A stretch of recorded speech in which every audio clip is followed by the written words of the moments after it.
3 de la mañana entramos inmediatamente a nuestro panel de conversación con nuestros panelistas, ambos presenciales, lo cual nos pone muy contentos. Hacemos la prevención de que habitualmente acá tenemos muchas mujeres de panelistas, que todos los días está la Monse, que está con sus días libres, así es que damos de antemano las excusas respectivas porque hoy día no hay una mujer, pero eso no es indicador de nuestra política permanente. Bueno, don José Toro, secretario general del PPD, muy bienvenido, gracias por estar acá. Muy buenos días, Patricio, un gusto como siempre estar acá. Y al profesor Miguel Urrutia, quien yo ya había llegado a imaginar que era una suerte de holograma, porque siempre lo veíamos a través del Zoom, pero que ahora nos pone muy contentos de tenerlo acá. Miguel, muy bienvenido. Muchas gracias. Miguel Urrutia, académico de la Facultad de Filosofía y Humanidades de la Universidad de Chile.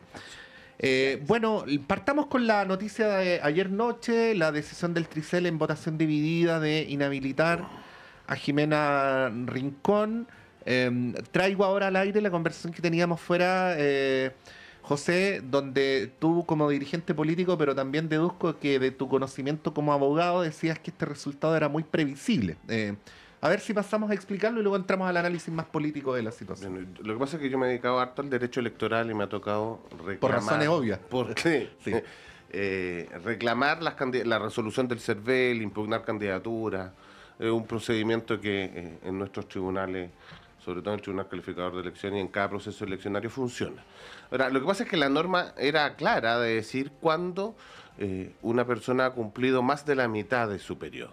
Y la norma constitucional dice que ha cumplido más de la mitad de su periodo cuando ha pasado, digamos, la mitad de su periodo. Y por lo tanto, desde ahí se considera como un periodo completo. Es decir, un periodo constitucional de 8 años en el caso senador. Si yo he cumplido más de 4 años, ya sea horas o días, la ley lo considera como que el periodo es de 8, completo. ¿Qué es lo que pasa con Jimena Rincón?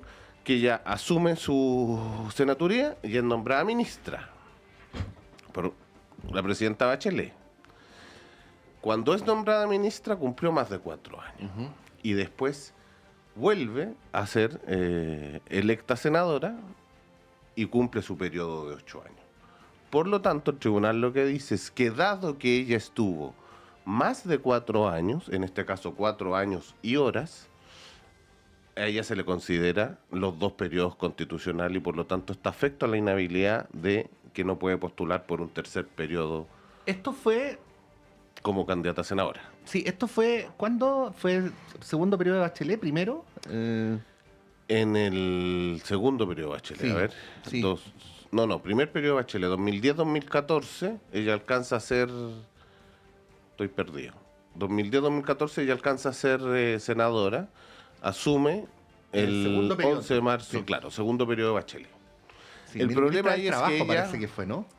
secretaria general de la Sí, presidencia, secretario general de la presidencia.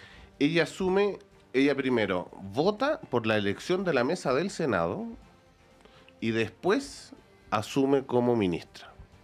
Entonces son esas horas las que el tribunal determina que en los periodos parlamentarios, en el caso senatorial o en el caso de diputado, va desde el 11 de marzo que asuma hasta el 10 de marzo.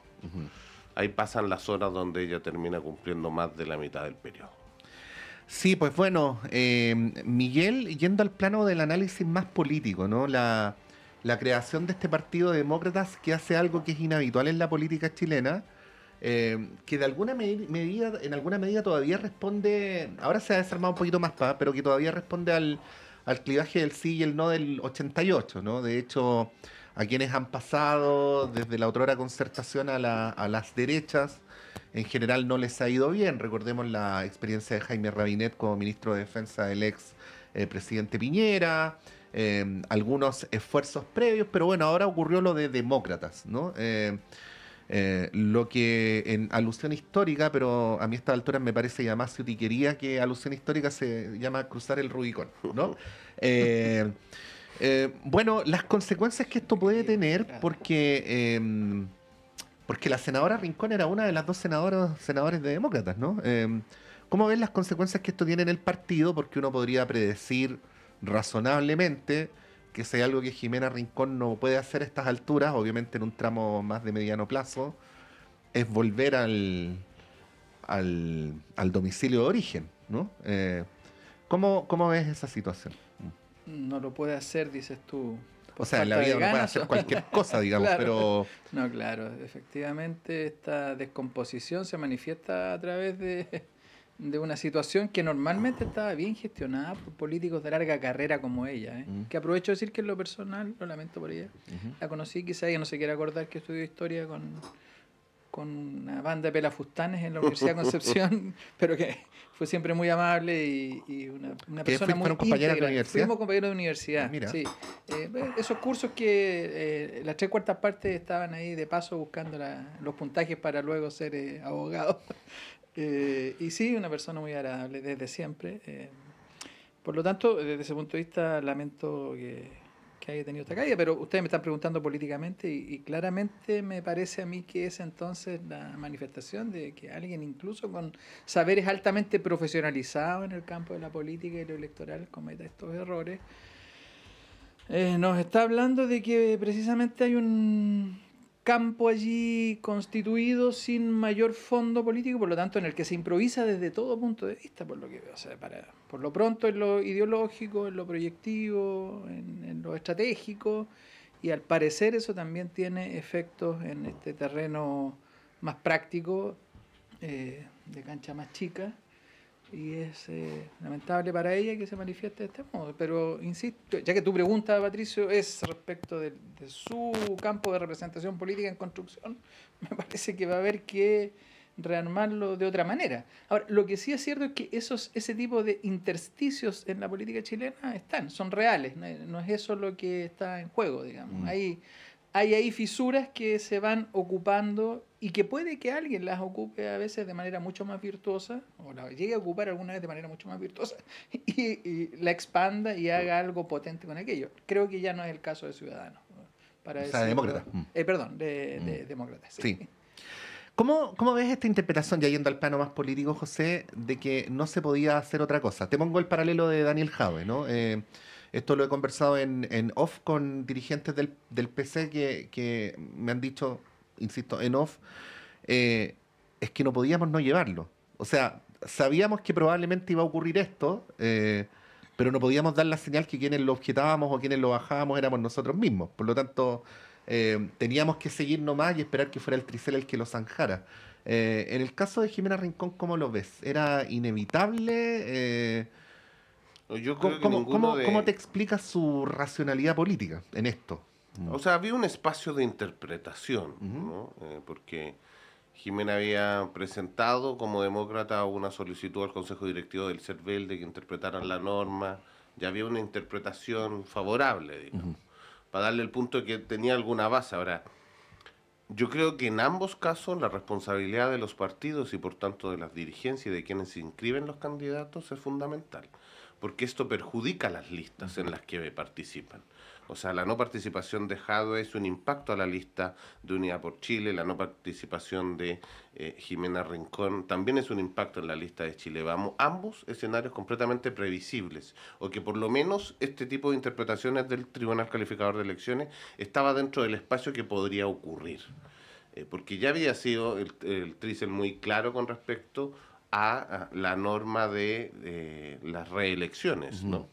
Lo había sido con respecto al tema de alcaldes, de concejales también, por lo tanto, había un principio que iba a mantener el Tribunal Calificador de Elecciones. Y en el caso de Daniel Jadwe, también la literalidad de la ley en términos de la acusación fue el fundamento principal para suspenderle su derecho a sufragio, por lo tanto, y por consiguiente no poder ser candidato. Entonces, creo que ambos escenarios, los partidos podrían haber prevenido que esto sería una interpretación que iba a ocurrir, y por lo tanto podrían haber tomado otro tipo de decisión. Ahora uno entiende desde lo político, desde el rol que uno tiene, por qué es importante ciertas figuras y que uno a pesar de todo no puede tomar las decisiones que privilegiarían al partido y a la lista en competencia, ¿no? Sí. Por el tonelaje de las personas que significa. Ahora, la senatorial por el Maule tiene de todo. O sea, si uno quisiera hacer una construcción así media novelesca, la senatorial del Maule da para todo. Parece que House of Cards es casi... No, mira, partamos por lo siguiente. Originalmente eran 2-3. Porque el actual oficialismo sacó 2 senadores, ¿no? Que eran Jimena Rincón y Álvaro Elizalde. Sí. ¿Sí? Luego Álvaro Elizalde pasa a ser ministro y es reemplazado por Paulina Bodanovich. Y Jimena Rincón, a su vez, pasa ya más directamente a la oposición, ¿no? Por lo tanto, quedan 4-1. Jimena Rincón, Juan Castro, Juan Antonio Coloma, que es el corazón de la UDI, y Rodrigo Galilea, que es el presidente de RN, ¿no? Luego ocurre que Jimena Rincón ha quedado fuera, ¿no?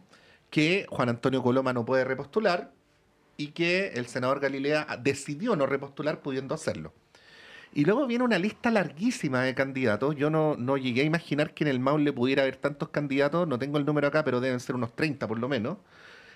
Para estos 5 cupos, de los cuales algunos de ellos son, aparte de Paulina Bodanovich, por la derecha, el exfutbolista Ian McNiven, el diputado en ejercicio Hugo Rey, la secretaria de RN Andrea Valladares, el diputado en ejercicio e hijo del senador Juan Antonio Coloma, el actual senador Juan Castro. Luego está el ex diputado pinochetista que va por el Partido Republicano, Ignacio Urrutia. Va Alexis Sepúlveda, diputado en ejercicio.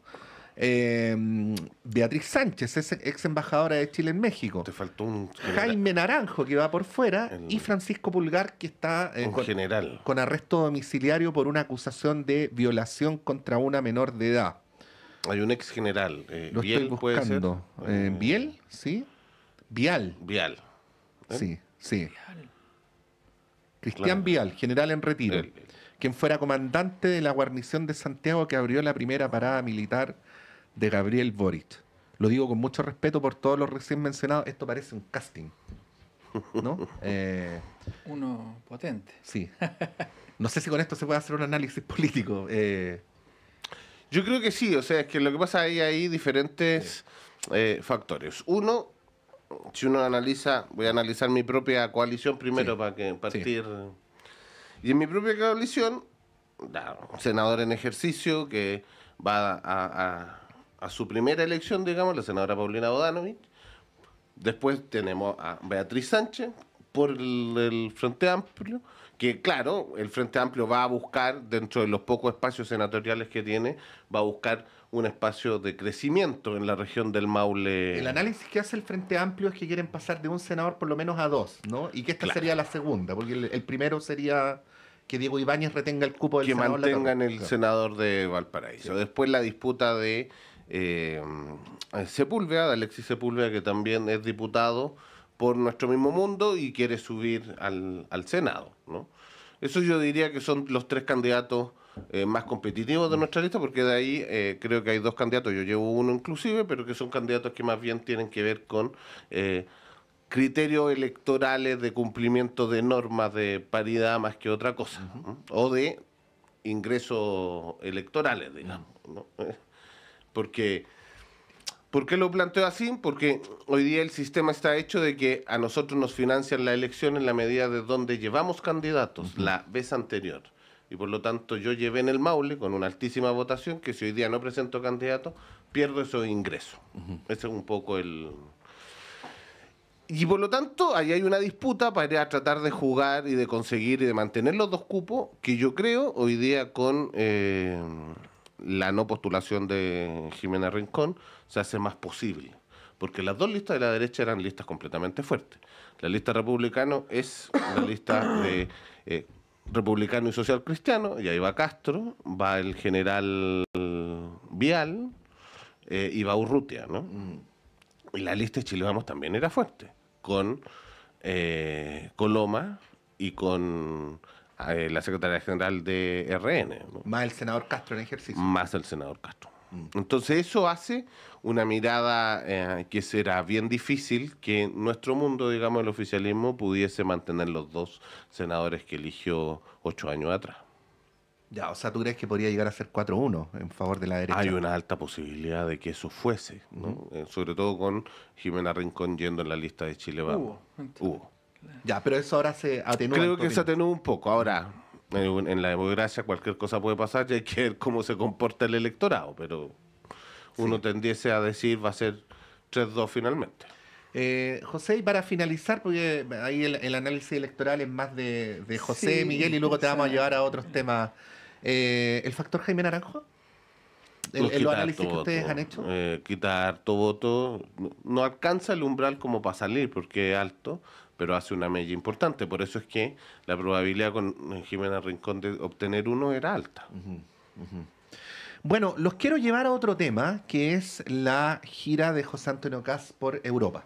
Que a mí me parece muy, muy interesante como tema de análisis. Primero, este posicionamiento del candidato en la primera línea de la política internacional, al reunirse con una de las líderes más importantes de Europa.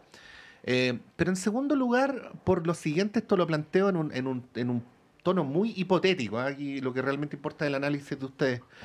¿Qué es lo siguiente? Hay extremas derechas y extremas derechas. O sea, una cosa es Milei, Bolsonaro, incluso no podría mencionar a Víctor Orbán, que son tres de los líderes que no invoco arbitrariamente, sino porque han sido reivindicados por el mismo José Antonio Kast, ¿no? Y otra cosa es Giorgia Meloni, quien llegó al poder con ideas muy de derecha, con guiños a Mussolini, eh, pero que ha hecho un gobierno mucho más moderado, eh, que hizo promesas de una crítica muy dura a la migración, pero que ha implementado políticas donde complementa efectivamente algunas medidas más duras con regularización de muchos migrantes en su fundamentación para poder proveer de mano de obra al sistema económico italiano. Quiero decir, son dos maneras de entrarle a esta internacional que se ha ido creando que son bienes diferentes. Y agrego lo siguiente, ¿ah? Yo no sé si luego de reunirse con José Antonio, perdón, con Giorgia Meloni y de decir que a la vuelta va a hacer una propuesta sobre migración, el candidato Kast podría hacer una propuesta tipo que se vayan todos, ¿no? Porque el mismo caso de Meloni demuestra que aquello no es posible una vez estando en el gobierno. Bueno, lo planteo como tema de análisis para que podamos ponderar esta jugada de Kast y agrego un último factor, ¿no? ¿Cuántos votos le permite ganar a alguien juntarse con Giorgia Meloni? Miguel. Sí, partiendo por eso y agradeciendo también que mi competencia en lo electoral no es potente. Mi reino no es de este mundo, diría. Traía una pequeña, Sí. incluso un pequeño manifiesto aprovechando la presencialidad acerca de... Pero sí, yo reconozco los puentes inmediatos que hay. Me hace recordar hasta un poema que dice, entre tú y yo hay un puente, esto es para la política y lo electoral, ¿sí? Entre tú y yo hay un puente por el que nada pasa. Lo que pasa es que te quiero, dice. Ah, mira. Es muy romántico, pero se lindo. podría aplicar también. En el sentido que es evidente que en la medida que se habite ese puente podemos hacer de lo electoral política, pero a veces no. A veces no lo ligamos con cómo se construye el lazo social, cómo se cambian las correlaciones de fuerza entre los grupos de interés. Y evidentemente, aunque eso es lo que nos hace fome a los sociólogos, es lamentablemente lo que nos ha interesado y nos ha hecho formarnos en eso. O sea, no nos importan esas configuraciones del poder. En este caso, y claro, y Bueno, justamente por eso mismo partiendo... estás aquí, Miguel, pues, y nos honras. Claro. Pero quiere decir que no hay desdén respecto de lo otro, así Sí. como lo dicen los historiadores ya más pintados. ¿Cierto? Esto es mera evenencialidad usando ese francesismo, así como es la historia por encima, ¿no? Las espumas de la historia. Las espumas de la historia se forman a partir de las grandes corrientes submarinas, así que ¿no? El que veamos espumas electorales no significa que eso sea pura evanescencia, ¿sí? Siempre va a ser importante. Y en este caso, como tú bien terminas la pregunta diciendo, ¿le rinde electoralmente o no? Yo creo que puede ser una gira que tenga algún componente para fortalecer sus equipos, sus sentidos de élite, para que lo que de élite participa en los equipos de Kast se pueda sentir más cohesionado, fortalecido, extraer ideas. Pero hay dos cuestiones. O sea, uno, la distancia del electorado chileno y del electorado chileno que además está en juego, porque hay una franja electoral que está en juego, que yo no la identifico necesariamente con el centro, precisamente es una franja electoral que no tiene ese tipo de identidades y que por lo tanto esto de Europa le suena a ruinas desde mucho tiempo y más de lo que efectivamente lo es ahora, porque esa es la otra parte que quería decir. También ir a Europa no es codearse hoy día con la élite de la política mundial. Europa, o sea, si ya nos queremos meter en profundidad y saber concretamente cómo está funcionando el mapa geopolítico, vemos que Europa está bastante lacayizado por los Estados Unidos. Es la misma situación que le ocurre a Meloni. Lo que tú acabas de describir con Meloni, todo su retroceso no proviene de un análisis de economía política ni de ajustes ideológicos, sino que conviene sencillamente de los aprietes que le hace la OTAN y, dicho detrás de la OTAN, Estados Unidos. Entonces, este paso por Europa no es el mismo paso que hubiese sido en la década de los 90, incluso a comienzos de los 2000, donde todavía Europa promovía terceras vías, donde todavía Europa tenía su propio elán, su propia forma de instalarse en la política No has mundial. dicho más directamente que Europa está en decadencia. Es que por lo menos desde el punto de vista geopolítico sí lo está. José. Yo creo que viste poco hoy día tener estas imágenes. Ahora, Es que hay mucha gente que ni siquiera sabe quién es Giorgia Meloni. Si tú vas a la calle, ¿quién es Giorgia Meloni? Puedes decir, no sé, una actriz, no sé. pero creo que esto es muy como de la política tradicional, de que todos los candidatos presidenciales tenían que tener como una ronda de visita en materia internacional para ir a codearse con jefes de Estado como para que te subiera la estatura de la candidatura, ¿no? Yo no creo que con esto gane o no gane un voto. Ahora, sí lo sitúa en un contexto de la ultraderecha en la que nosotros tenemos que disputar, ¿no? De lo que eso significa. Ahora uno se preguntaría, ¿por qué no fue donde Milei? ¿Por qué no fue de nuevo donde Bolsonaro? ¿No? Que es finalmente liderazgos que principalmente Kast ha reivindicado en su historia hacia atrás, más allá que hoy día por situaciones puntuales y particulares de lo que están pasando no quiera verse relacionado, ¿no? Pero claro, creo que tiene que ver como con esa estrategia de tratar de vestirse del cargo presidencial más que otra cosa. Sí, ahora mi pregunta no era Miguel José meramente intelectual, sino que también tenía una vinculación con la estrategia política, porque mucho se ha dicho respecto a la candidatura de Kast, que es una candidatura que, aunque no tanto como en el caso de Matei, también tiene que navegar entre dos aguas, ¿no? Por un lado, mantener una mayoría, tratar de arrebatarle votos a Chile Vamos, pero por el otro lado, cuidar el flanco de Johannes Kaiser, ¿no? Hay quienes en el análisis de carácter electoral están viendo que esta eventual, lo menciono de manera muy prudente, esta eventual baja en la votación de Kast no se está yendo necesariamente a Evelyn Matei, sino a Johannes Kaiser, ¿no? Quien no tiene las ataduras que tiene José Antonio Kast para hablar muy libremente y con mucho desparpajo de las ideas de la extrema derecha, ¿no? Entonces, lo pregunto en ese sentido también, ¿no? De cómo piensan ustedes que está viendo Kast este dilema que tiene, que es lograr mantener la mayoría que tiene, teniendo en consideración que ya estamos en otra etapa de la campaña donde tiene que salir a la pizarra cotidianamente, ¿no?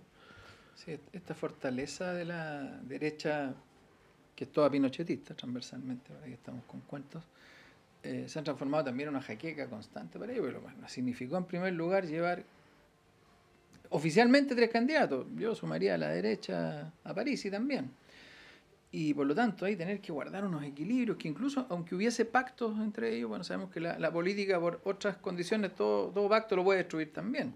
Yo pienso que hay un pacto que asegura bastante a Kast en el sentido de que puede dejarle los sentidos de radicalidad, ruptura e incluso de gobierno de emergencia, en términos más prácticos, se los puede encargar a Kaiser, ¿eh? Sí. O sea, él puede denunciar la idea de gobierno de emergencia, que me parece hace mucho sentido en la población chilena, y mundial, yo diría. O sea, efectivamente se puede decir que se vive un momento de emergencia, independientemente de las consecuencias que se quiera sacar de eso.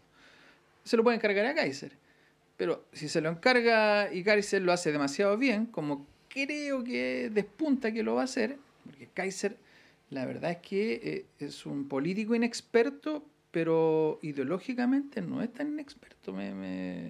Yo no lo conocía mucho, pero el otro día lo estuve escuchando en la radio de Agricultura y tiene una profundidad de análisis, históricamente desde mi punto de vista muy equivocada, pero que funciona, está muy articulada, tiene profundidad en el análisis. Podría ser entonces que Kaiser hiciera demasiado bien ese papel de ser la reserva de ruptura y emergencia para la derecha, que luego se le sumen los votos a Kast, porque Kast está haciendo claramente el otro papel. O sea, él enuncia como titular esto del gobierno de emergencia, pero no nos da a conocer los contenidos prácticos de aquello. Uno lo tiene que ir a deducir más bien del discurso de Kaiser.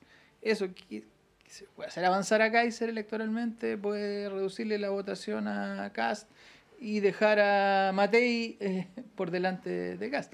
Entonces, bueno, mucha aspirina, mucho paracetamol seguramente estarán tomando para poder gestionar esas situaciones, porque tampoco, por lo menos tratando de mirarlo fríamente, no creo que se pueda hacer mucho de otro modo. Es la manera que ha escogido Kast, no la puede cambiar.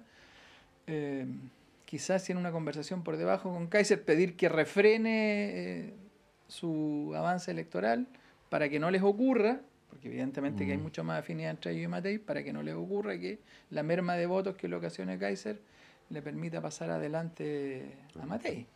Sí. Todo eso están ellos gestionando y en definitiva el proyecto por el que avanzarían en caso de llegar al gobierno, sí, efectivamente se vincula con tu pregunta anterior. Creo que va a ser del tipo Meloni, con algunos desplantes de crueldad para con los inmigrantes, pero básicamente reproduciendo las condiciones básicas operacionales que la élite chilena requiere, que por otra parte requiere una migración constante. Lo más precarizada posible, por supuesto. Y precarizada significa maltratarla a la hora de entrada, pero jamás cerrarse a la migración. Sí. Estaba pensando, Miguel, cortar ese pedacito donde hablaste de la participación de Kast en la radioagricultura, sacarte de contexto y hacer algo así como... Esa fue la de Kaiser. Sí, Kaiser. Y hacer algo así como profesor Miguel Urrutia valora el liderazgo de Johannes Kaiser. Y valora la radioagricultura. Yo creo que ya lo prepararon y lo mandaron. Así lo vamos a publicar ahora. José.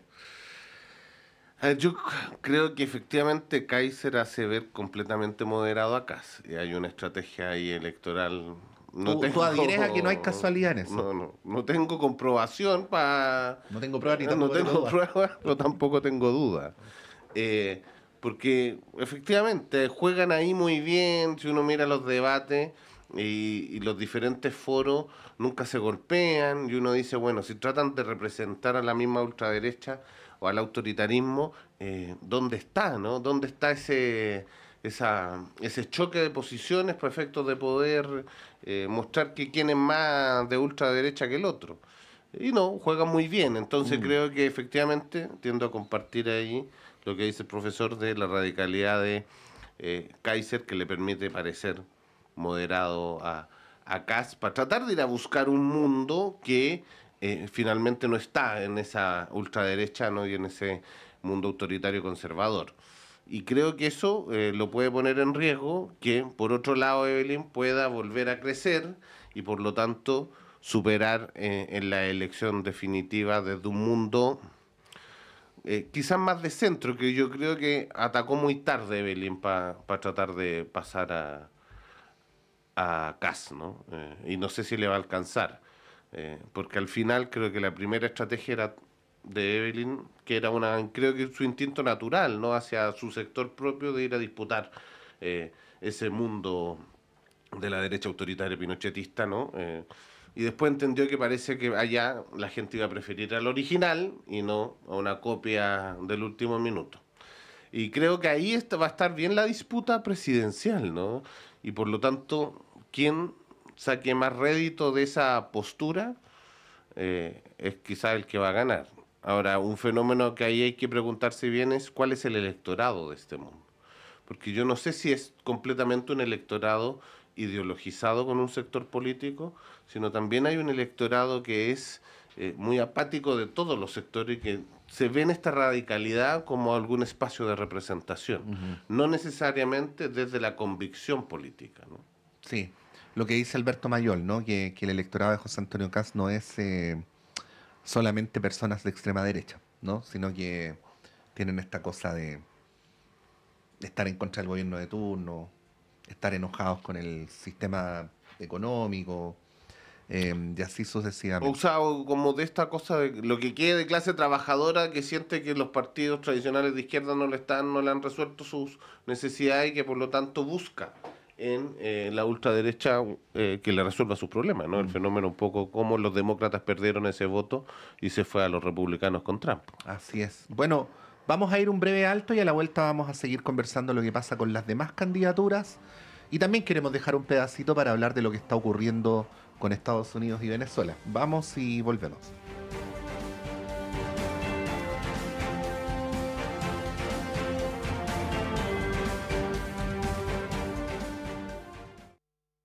La clase de marketing digital de hoy tendrá por tema identidad en Internet. Cómo agregarle valor a tus contenidos en redes sociales. ¿Sabían ustedes que sus perfiles en redes sociales no son suyos? Ah, ¿no? No, porque la red social solo se los presta y si se van de ella, el contenido se pierde. Sí. Entonces, la idea es que su perfil siempre lo complementen con una dirección propia en Internet. ¿Y cómo se hace eso, profe? Fácil, solicitando su dirección en .cl, www.nic.cl y luego conectarla a su red social preferida. ¡Buena! Por 9.990 pesos al año, construye tu identidad digital en Internet con .cl. Nick Chile, somos el .cl. Hola, soy Gilberto Aranda, profesor titular de la Universidad de Chile, y junto a la académica Paz Milet y el académico Miguel Ángel López, te invitamos a sintonizar La Vuelta al Mundo, todos los martes a las 4 de la tarde. En tiempos de profundos cambios y grandes interrogantes, el Instituto de Estudios Internacionales de la Universidad de Chile te ofrece un espacio para reflexionar y conversar sobre el tiempo y el planeta en que vivimos. No te pierdas estas conversaciones enriquecedoras todos los martes a las 4 de la tarde. La Vuelta al Mundo.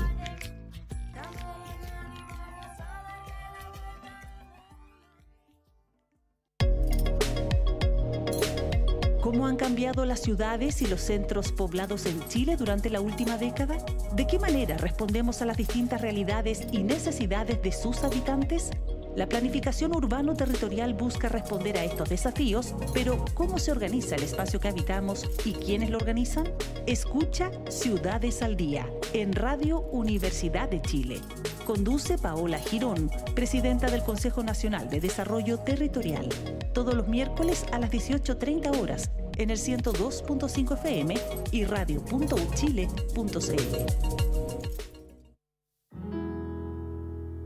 El teatro y la música vuelven a Sala Máster de Radio Universidad de Chile el próximo martes 23 de septiembre a las 19:30 horas con la obra 7 historias para un Silvio.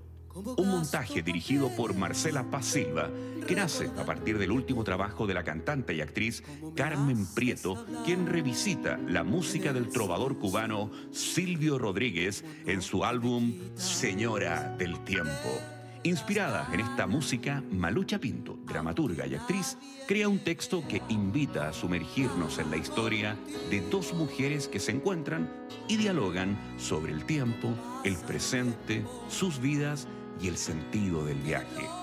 Una invitación a reflexionar, expresarse, cantar y viajar por la historia personal y colectiva. 7 historias para un Silvio en Sala Máster, 23 de septiembre, 19:30 horas. Entradas disponibles en portaltickets.cl. Más información en www.salamaster.cl.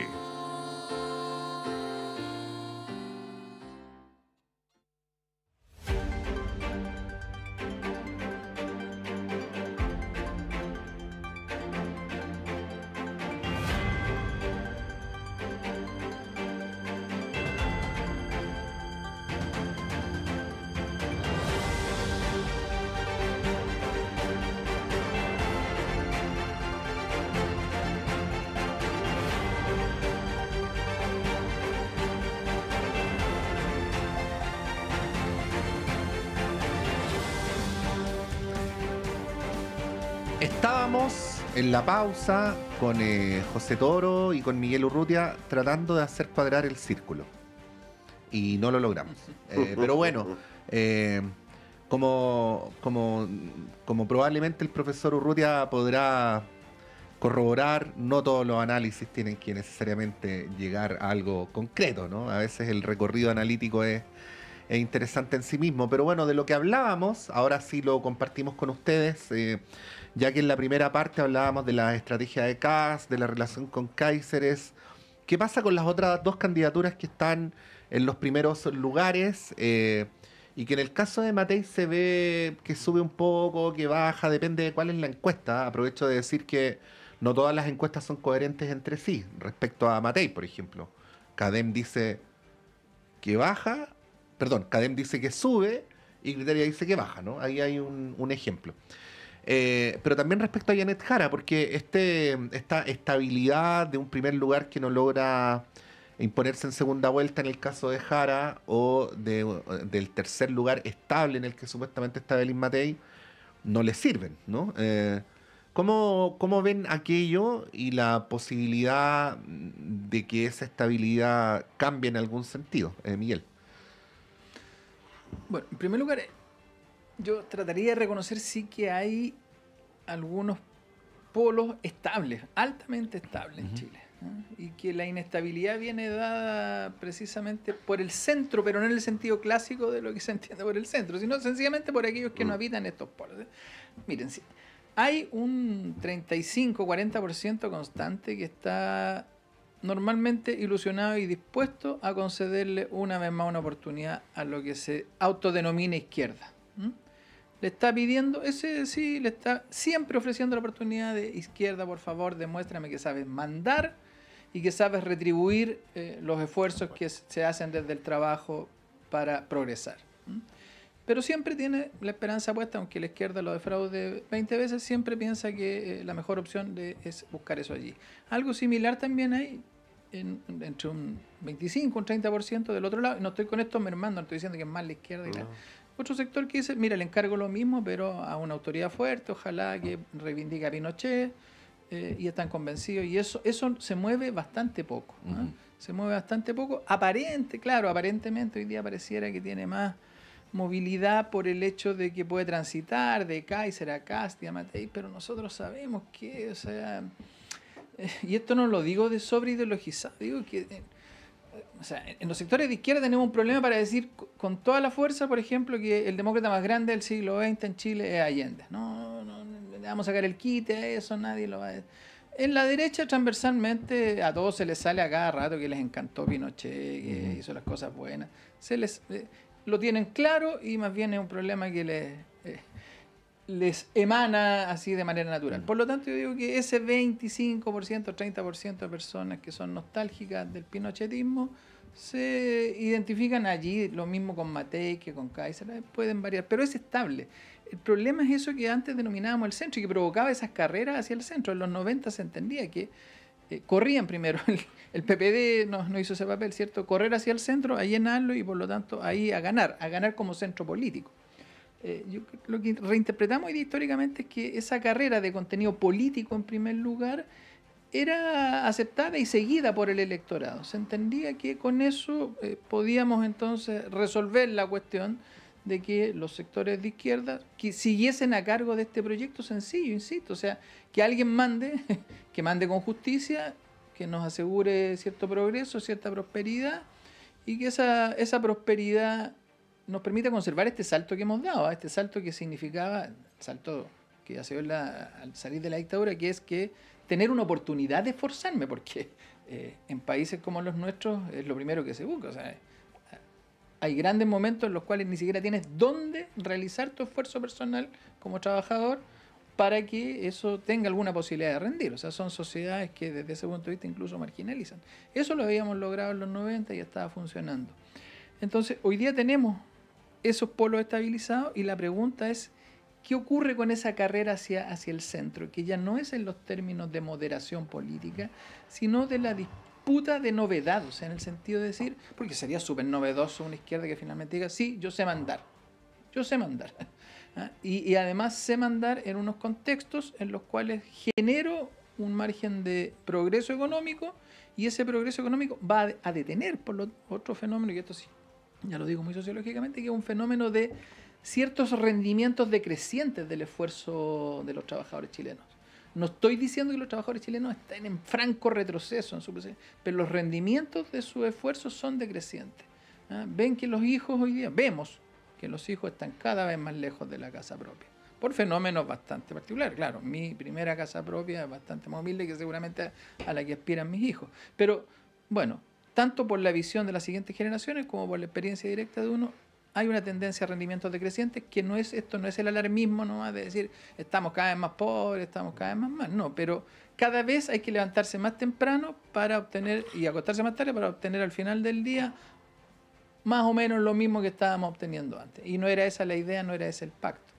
Entonces, cuando decimos que la gente trata de buscar alguna alguna novedad por donde salga, y eso le provoca una carrera caótica hacia el centro, solo en el sentido de que no pertenece ni a este 40% convencido de izquierda, ni a este otro 25-30% convencido de pinochetismo, no quiere decir que se está situando necesariamente en posiciones moderadas y socialdemócratas, sino que está diciendo le quiero dar una oportunidad a otro para que haga algo que es bastante distinto, que sería inédito. O sea, alguien que sepa mandar y que sepa detener este deterioro en los rendimientos decrecientes del esfuerzo de los trabajadores, en este minuto es casi revolucionario alcanzar eso.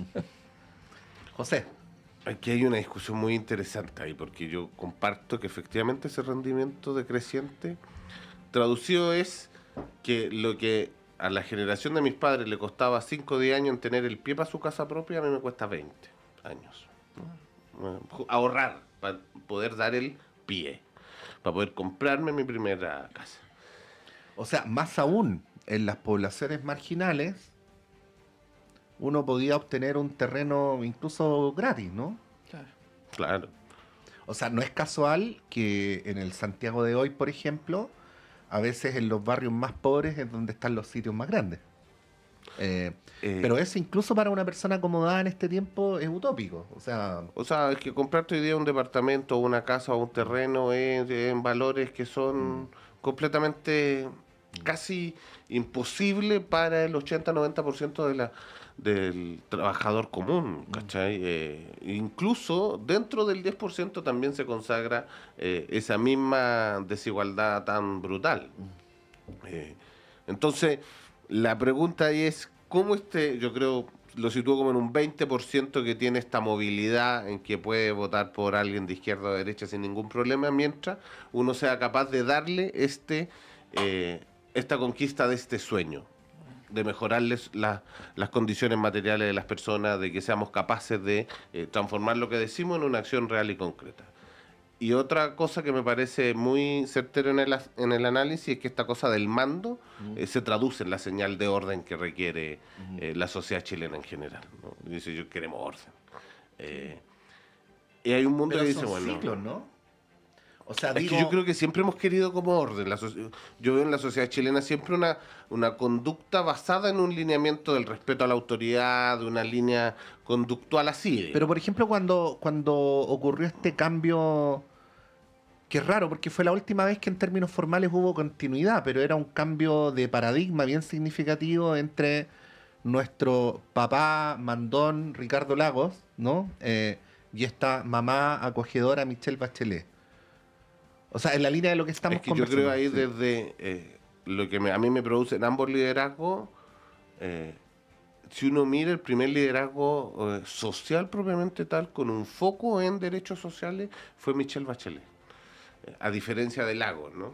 Que su foco no era como propiamente tal aspectos de derechos sociales, que sí los tuvo, digo, con mejora en auge, para que si no después me van a matar, que es lo que estoy diciendo, pero no quiero situar ahí el foco, ¿no? Creo que el liderazgo del Lago es algo más tendiente al crecimiento económico, al desarrollo del país desde ese enfoque, que es lo que hace Bachelet con un enfoque de crecimiento y desarrollo en términos de derechos sociales como la pensión básica solidaria y programas que cruzan el gobierno de ese tipo, ¿no? Pero claro, de ahí pasamos a tener gobierno de derecha con Sebastián Piñera y después volvimos con Bachelet, con Piñera otra vez. Entonces, creo que hasta ahí no se agotó la pila y por lo tanto empezamos a buscar esta sorpresa si es que este mundo, la derecha, no iba a poder resolver las necesidades de las personas o después nosotros, ¿no? Entonces Sí. hemos jugado la elección en un 20%. La pregunta hoy día, ese 20%, ¿qué va a hacer?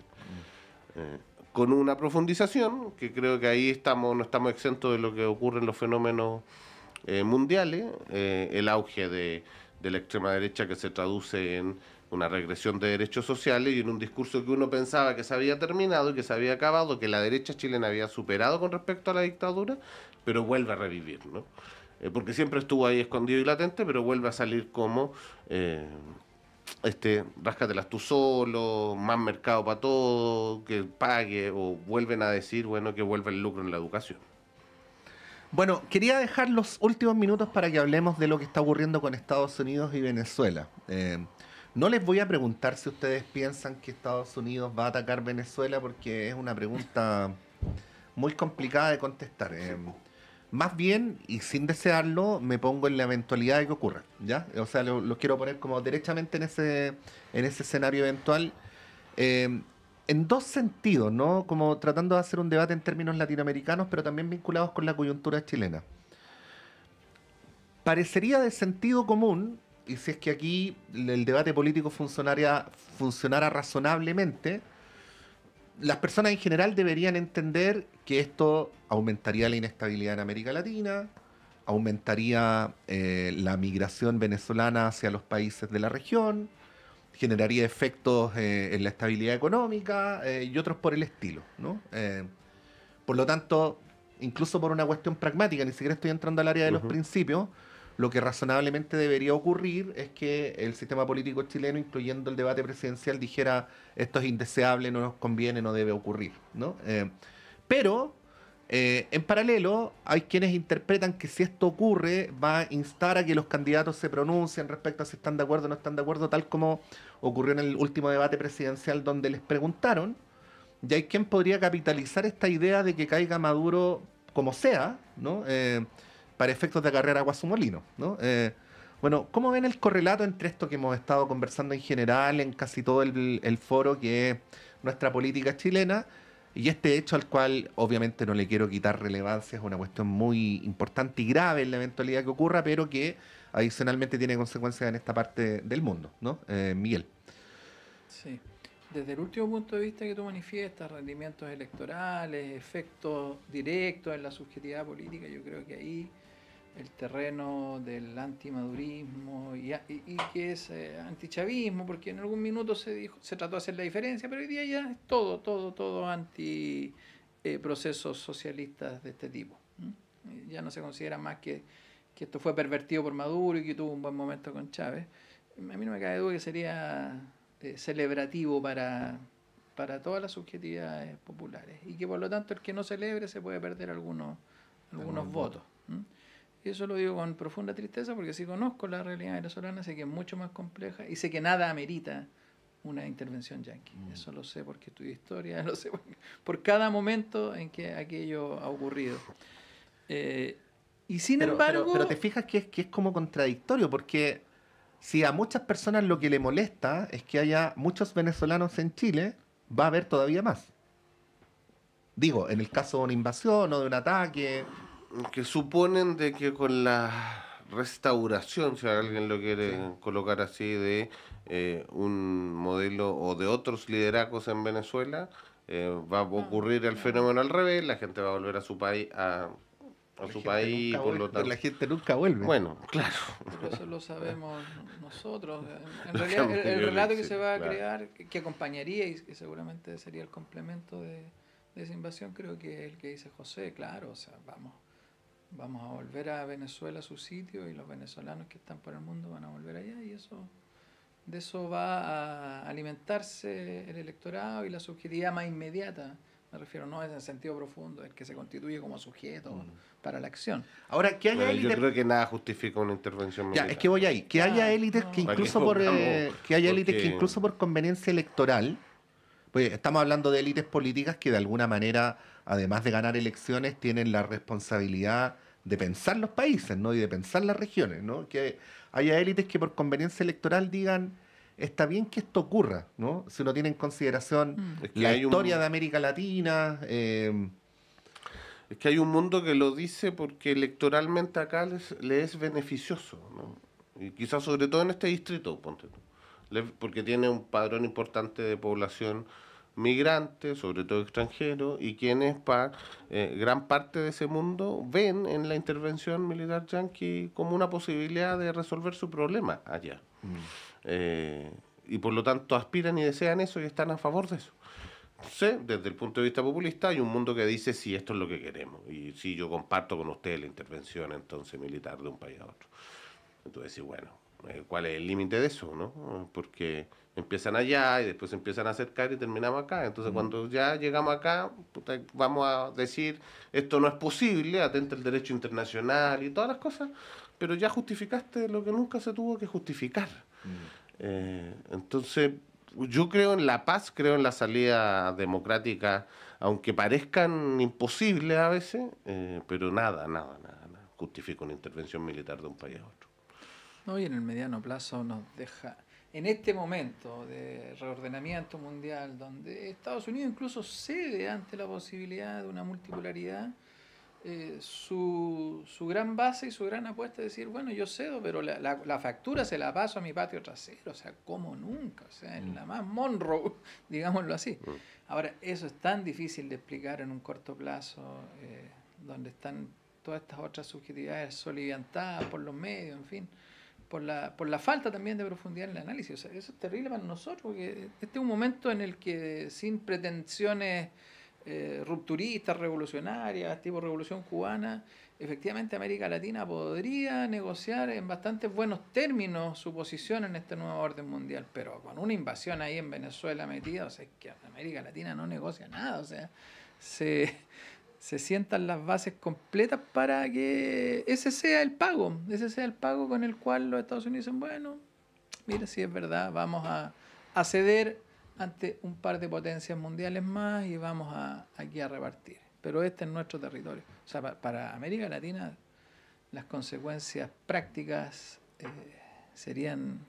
Y para Sudamérica, porque haciendo historia, la última intervención militar directa de Estados Unidos en el continente fue la que derrocó a Noriega en Panamá.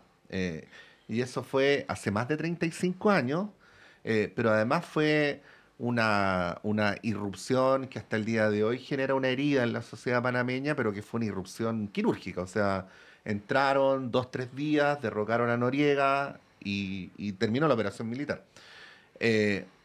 Previo a eso, las intervenciones militares directas habían sido en El Salvador, en Nicaragua, pero no es lo mismo que en Sudamérica, ¿no?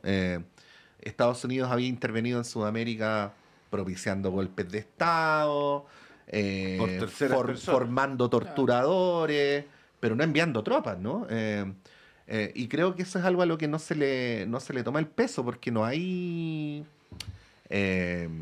referencias de esa índole, ¿no? En las últimas décadas al menos. Ahora, es que creo que eso es un escenario bien brutal para Sudamérica, ¿no? Más allá de la influencia que hemos tenido por terceras cosas. Pero yo creo que esto también se enmarca de este fenómeno de Trump como de ser más extremadamente expresivo o altanero para presentar propuestas o soluciones que al final no terminan en nada. Dijo, mira, vamos a acabar el conflicto en Gaza y no pasó nada. Vamos a terminar la guerra en Ucrania y no pasó nada. Y la negociación con Rusia pareciera ser más que los rusos sacaron sus barcos y sus naves de donde estaban cerca de Venezuela que otra cosa, ¿no? Entonces creo que él tiene esta altanería y que quizás no termine en nada solo para mejorar sus condiciones de negociación, ¿no? Y quizás lo que está buscando detrás es un mejor precio del petróleo, mejorar condiciones que quizás solo Venezuela pueda dársela económicamente hablando. Sí, pues estamos poniendo como todo el protagonismo en Estados Unidos y sí, yo pienso que lo que primeramente contrarresta no son estas otras consideraciones que yo acabo de hacer recién geopolítica, sino que no es fácil tampoco militarmente derrotar a Venezuela. No, pues no duraría un día, pues, ni dos. No, porque además tiene una estructura... esas milicias que se ven un poco desgarbadas tienen un sentido profundo también. No son las que van a combatir contra los marines, son los que están detrás del ejército diciéndole, bueno, usted si decide disparar para otro lado, yo también voy a estar acá atrás. Y no es porque yo sea un gran militar, porque los militares venezolanos sí están bastante adiestrados. Las milicias no están tan adiestradas, pero es que es distinto mandar a la tropa a disparar hacia atrás, ¿no? Al viejito que está con un fusil y que apenas lo sabe usar. Miguel Urrutia, muchas gracias por haber venido. Encantado. Me aprendí el camino en el metro, que no lo había hecho nunca, y seguiré viniendo en Muy el bien. metro. José Toro, como siempre, muchas gracias. Muchas gracias, como siempre, por la invitación. Bueno, nos vamos. Como ustedes saben, por estos 3 días estamos con un horario un poquito distinto. El profesor Urrutia podrá atestiguar que la universidad en general está con receso universitario, pero esta radio no. Entonces tenemos que hacer algunas adecuaciones para poder sacar la tarea adelante. Así es que llegamos hasta acá por el día de hoy. Misma cosa será mañana, pero como ustedes bien saben, el próximo lunes volvemos a nuestro horario habitual de 7 a 10. Que estén muy bien y por supuesto sigan en la compañía de Radio Universidad de Chile y de UChile TV.